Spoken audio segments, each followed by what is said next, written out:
the way we saw it is like, well, why aren't we incorporating your superpower into that business growth? And your superpower being nutrition, right? And people love meals. Meals are meta. So how can we incorporate this thing through the technology to make it easier for you to kind of move into that hybrid model, right? Like I think hybrid is where everything's going. I personally believe that's the absolute best way to do it is hybrid. I don't think I'd want to do everything in groups or everything online. But it's a good balance. Those one-on-one conversations I think are the juiciest and where you're going to learn the most and sometimes have the most fun. But the group conversations actually provide a lot of value as well. So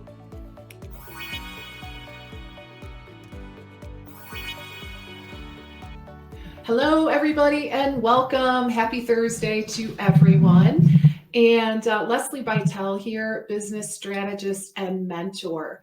And guys, I'm really excited about our time together today. We have a special guest, and that is Jeff Lougheed from Meal Garden. All right. So welcome, Jeff. So happy to have you today. Hi, thanks to see you again, Leslie. Yeah, so we're going to have a great conversation with Jeff today. Really looking forward to that. So we're going to be talking about some really, I think, super interesting topics. And specifically, I'd say the overarching theme today is teach versus tell. Okay, so are you teaching or are you telling? And it's a really important distinction that we're going to delve into a little bit more today. So, and the other thing is what your clients really want when they ask for a meal plan. Hand up if you can relate. How often do your clients ask for a meal plan? I know when I was doing this work, it was all the time. And, back then when I had my practice, we did not have amazing software such as Meal Garden. So it was like, oh my God, a meal plan, it was so much work. Can you relate to that? I'm sure many of you can. Many of you probably can remember those days before we had great software to really make this part of our job easy. So today we're going to be talking with Jeff. We're going to talk about the transition from plans to solutions and how smart practitioners are actually transitioning toward these meal solutions as a way to improve client success and simply as a strategy for growing their business as well. So really looking forward to that. Let me give you a few specific bullet points that we'll be covering. How to save 70% or more of your time. Sounds amazing, right? Sign me up for that. Exact steps to create the solutions that your clients actually want.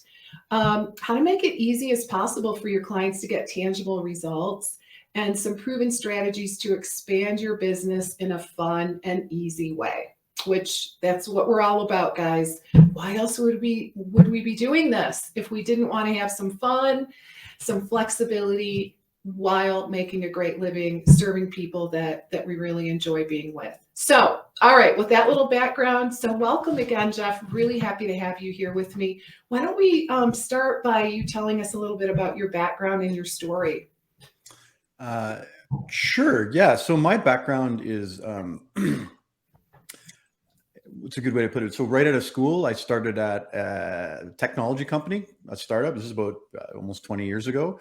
I worked there for 12 years in the sales leadership and business development, product management, all kinds of stuff. Built the company, went public, really great success story. Flew 1 million miles in 10 years and just learned a lot about sales and relationship management and really building businesses. Post my exit was in 2013. I traveled Japan and Europe for 1.5 years. In that time, I also did my graduate studies in cognitive coaching. So executive coaching was what's typically called, but cognitive coaching where I went. And after that, I did a whole bunch of things in analytics and was working with different companies. And really, my focus is working with companies that have social impact, right? Things that make a difference to the world at large. So, the first company I was with worked in people transportation. and some of the other companies. So a previous coworker from the company that we did the IPO at knocked on my door, I guess 2 or 3 years ago, and he was working on a product called Meal Garden. And I was like, oh, that's interesting. What's that? And he explained to me kind of the problem he was trying to solve. And I didn't know anything about it. And I was like, this sounds really cool, because healthy eating is very problematic. I have struggled with that myself. I've obviously now I understand a lot better. But as I started to learning and working in Meal Garden, I realized that healthy eating is it's very unique for each person. Like, there's some broad healthy eating, but then there's some very specific healthy eating, right? And I think one of the great stats that I came across, I think I always love talking about this, is there's 400 million people in North America, and there's under 100,000 actual health practitioners, and even fewer of them work one-on-one with customers, right? So I was like, it's really interesting. And so what Meal Garden does is we help practitioners connect with their clients, and we help in kind of 3 ways, right? One is make it easier with, as you mentioned, like save you tons of time. Makes it way easier. Build a meal plan, 30 minutes, push it out, create collections, create membership sites. Really, really easy to do. Beautiful recipes, all that thing. The other thing is feedback loops, right? So making it easier for you to see how your client's progressing and to jump in there when they're not making, like at those coaching moments, I think you might call them, Leslie, like finding the perfect coaching moment and being able to kind of show up and say, hey, I think you might need to have a conversation.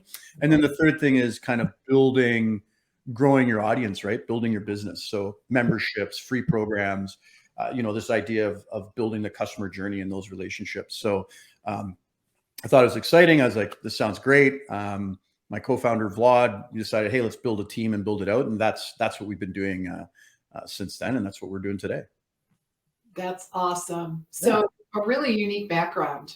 So really in coaching, like the executive coaching, but also technology.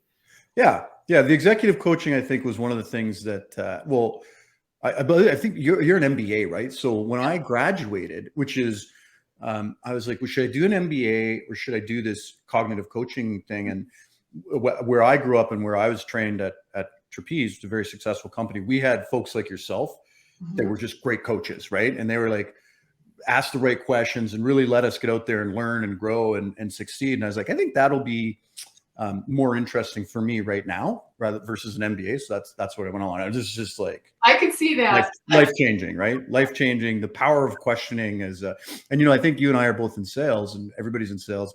Yeah. The best salespeople are the best listeners and ask the best questions, which, I think everybody should remember that, because sales is the bullish, go get them sales. That's not the guy who's successful. The guy who's successful or the gal who's successful is introspective, listens, asks great questions, super curious, right? Very helpful. That is so true. Yeah. Oh my gosh. So true. Like, and I hear that a lot in the role that I'm in, right? Mm-hmm. Like, I hate sales because I hate selling myself. Yep. Right? Yep. And the reality is, it's not about you. Mm-hmm. Right? Yeah. You really don't have to sell yourself. It is not about you. It's about that person. And so it is really interesting. So I feel like once you wrap your mind around it not being really about you, it really can help move you forward. It's really about being able to ask those important questions. And really, I love that, approaching it from a standpoint of curiosity. Yeah, for sure. And I think the best salespeople are the ones that have the, like, I always look at the market we work with and the gals and guys that we work with. And I'm like, your superpower is nutrition. Yeah. Which is meta to life. Like, you can do things, like the power you can have with someone, it's so transformational. Don't worry, the selling, you can sell yourself just by listening, very curious, and then layering your knowledge on top of that, right? And really helping people succeed. Sales that's the easy part, right? Exactly. So it is, ironically though, where a lot of people do struggle. Well, yeah, for sure. And I think the interesting thing that I'm seeing from I think we run a podcast. We sponsor Kiki, but I think Kiki. Yeah, she runs a podcast called Keeping It Real. And I know Kiki. I think you did a series with Kiki, right, early on. and I talk to Kiki on a regular basis about what she's learning, what she's seeing. What she sees with the members that use Meal Garden is they really, and I think it's a powerful transformation, right? They go from telling and selling to teaching and helping, right? So what they do is they engage with their clients and they really kind of teach them those skill sets. So there's like cooking classes, shopping trips, building meal plans cooperatively, right? Providing a safe place for clients to actually schedule, right? So even moving away from the word plan and moving to schedule, right? Nobody likes to plan. Everybody likes scheduling. Scheduling and planning are kind of the same, but just the words make people feel differently, right? So what she sees and what we're seeing is the folks that are really successful with Meal Garden take that teaching approach, right? So they're almost shifting their own mindset and being like, I don't need to sell, I need to teach, I need to encourage and help people grow, right? And that's what we're seeing, like a ton of that, and a ton of memberships, right? Like memberships, and saying like, again, I think you just did a whole thing on this, right? Which really lines up with it. Like you have different levels, and we're seeing practitioners that are setting up programs specific for memberships, specific to different conditions, memberships specific to different goals, things like that, right? Which is really, really great. So the folks that are really thriving are like, I'm going to teach you. I think there's a teach you how to fish. Is it teaching you how to fish versus giving you a fish? Something like that. Yeah. So we're seeing a lot of that. Is that where the teach versus tell? I was going to ask, where does that come from? Yeah, so that's like a tag that I think, just something, a way that I summarize what we're finding is working, right? So the folks that we're talking to a lot have transitioned from, here's a meal plan, right? Good luck. Here you go. I'll see you in 2 weeks and let me know how it goes, to being like, okay, if you're asking me for a meal plan, is that really what you want? Right? So if it is, great. We have those things, and let me show you how to use it, and let me show you how to set it up so that you can get it going. But also, like, are you looking for a plan, or are you looking for a safe place? Are you looking for, or even, a safe place is like a place where you can find, like, trying to find recipes that match a condition on the internet is the internet isn't built for that. Like, it's not built for that. It's built to get you to buy things. It's not built to help you find, kidney safe type thing. It's not built for that, right? So helping people, providing them a safe place where they can go and find meals that match their needs, as well as, teaching in other areas as well outside of meals. Like, just sometimes you'd be surprised, or probably not you, but people outside of this industry would be surprised at, sometimes how hard it is to shop.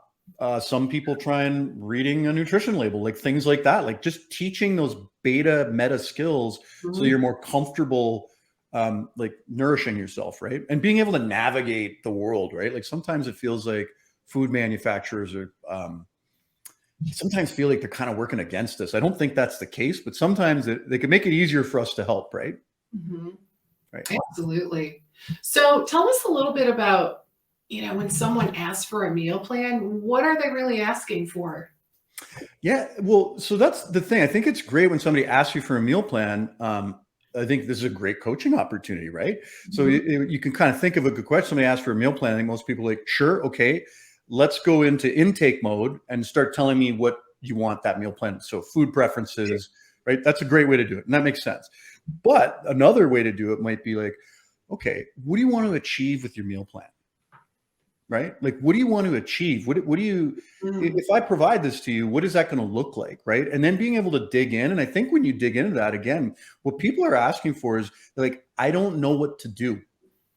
I don't know what to do. So if giving me the meal plan is like this, it feels easy because now I have my plan and I can check that off, but that's not, it's folks that take that approach. I think the success rates are much lower than folks that say, well, is that really what you're looking for? And hey, why don't we start building skills and, starting like really using that request as an opportunity to create a conversation and then start digging deeper, right? So, like the 3 whys and all that, as you start asking more questions and digging deeper, sometimes what it actually comes down is, I just don't know how to cook. Well, a meal plan isn't going to help that. It's not going to help, right? It's not going to do it for you. Right. Or there's, you could give somebody a meal plan. They're like, I'm just constantly busy. I have 3 kids and I just don't have the time and I don't know what's going to happen. Oh, okay. Well, that's a whole different thing. Like then what you need actually is maybe a set of recipes that you can pull out of the freezer, or maybe even what you need is like, there's so many neat things happening with the platform. It's so interesting to see, but some users are actually going to grocery stores for their clients and finding the pre-made meals and entering those into Meal Garden and saying, okay, hey, this is a grocery store that you go to. If you're super busy, you're an executive and you got 2 little ones, you got soccer, you got dance, and you have a CEO that's, always keeping you late.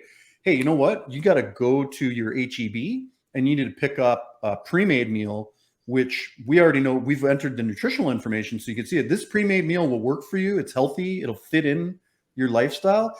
But hey, we just reduced a ton of stress for you that a meal plan in itself, a PDF meal plan, wouldn't have helped with, right?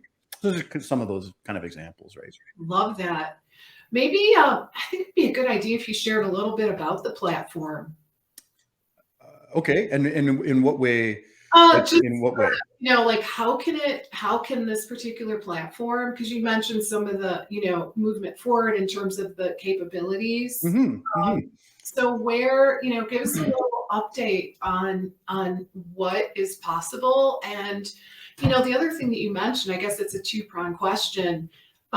You mentioned my multiple streams of income last week. So let's talk a little bit about where Meal Garden fits into that as well. Yeah, so I think a good way to talk about that is, and this is my opinion based on what I've seen in the industry and also what our goals are and why I'm here, is that a lot of meal planning systems simply replicate paper processes, right? And that's typical with a lot of software, right? You find something that's on paper, there's a whole bunch of paper and it's kind of complicated, and let's automate that. So a lot of the tools did that. What we did when we started building the product was taking a really fresh look and being like, we don't know anything about meal planning. So let's start talking to people and trying to figure out what exactly they need. And that's where solutions came from, right? So there's features and functions in Meal Garden to create a meal plan, zippity zap. So you go in, you do leftovers, make again, all kinds of very deep capabilities to make it really easy for you to build that meal plan and then share it with a client. Like we do that. But then we also looked at it and we're like, well, it doesn't sound like the meal planning that's one part of it, but there's also all these other things that you're doing around like resources, for example, handouts, right? Handouts, like explaining, say you're working with a specific condition, right? Like hypertension or something like that. Not only are you want to kind of take care of the meal thing, but also incorporate content to kind of educate. So some people are curious, some people want to know, or even I think one of our most popular handouts is how to read a food label, which I still don't think they make it easy for you, but like just that kind of stuff. So we incorporated those things. And then we also started incorporating kind of memberships and programs.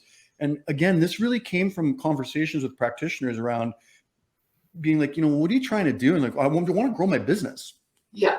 Right. Okay. And a lot of the business growth strategies out there the way we saw it is like, well, why aren't we incorporating your superpower into that business growth? And your superpower being nutrition, right? And people love meals. Meals are meta. So how can we incorporate this thing through the technology to make it easier for you to kind of move into that hybrid model, right? Like I think hybrid is where everything's going. I personally believe that's the absolute best way to do it is hybrid. I don't think I'd want to do everything in groups or everything online. But it's a good balance. Those one-on-one conversations I think are the juiciest and where you're going to learn the most and sometimes have the most fun. But the group conversations actually provide a lot of value as well. So those kinds of things, and wrapping in multimedia. And I think the biggest thing that we've learned is make it really, really, really, really easy. Yes. Really, really easy. Like. So when you kind of look at the UX and the user experience in Meal Garden, we have a little bit bigger buttons, a lot of help,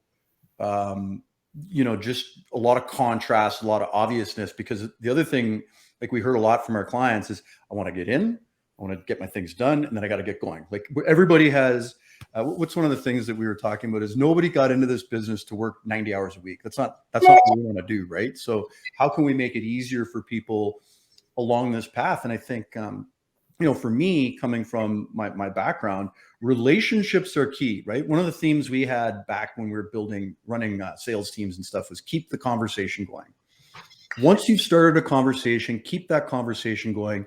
And as you become that trusted source, these people will come back to you. That's what they're going to do naturally. Nobody wants to necessarily, well, not nobody, but not most people don't want to search for solutions, right? Mm-hmm. They have a problem, they want to fix it, they want to move on. So keeping the conversation going, and we've really tried to incorporate that into the technology. Like, how do you build groups? How do you build, how do you integrate with other tools, right? How do you make it so that, practitioners don't want to give their clients this huge list of things to go and download and all that. And you have a practice management. So like, how do we work with practice management? How do we move away from the app store so that your clients can just, pick up their phone, hit a button, boom, they're in, there you go. There's no apps, nothing's confusing, because it's a very sensitive space, right? I think your clientele or our clients' clientele, it's a weird space. So a lot of them are in a lot of trouble. A lot of it's very private, right? Very sensitive stuff. So they just kind of need that comfort and kind of going and getting all kinds of different tools. The more complicated you make it, the harder it is for them to succeed, right? So yeah, and they won't want to use it. No, oh yeah, nobody. They'll reject it. Which, that's the last thing you want to happen, right? Where the client's like, oh my God, it's too complicated. I can't do this.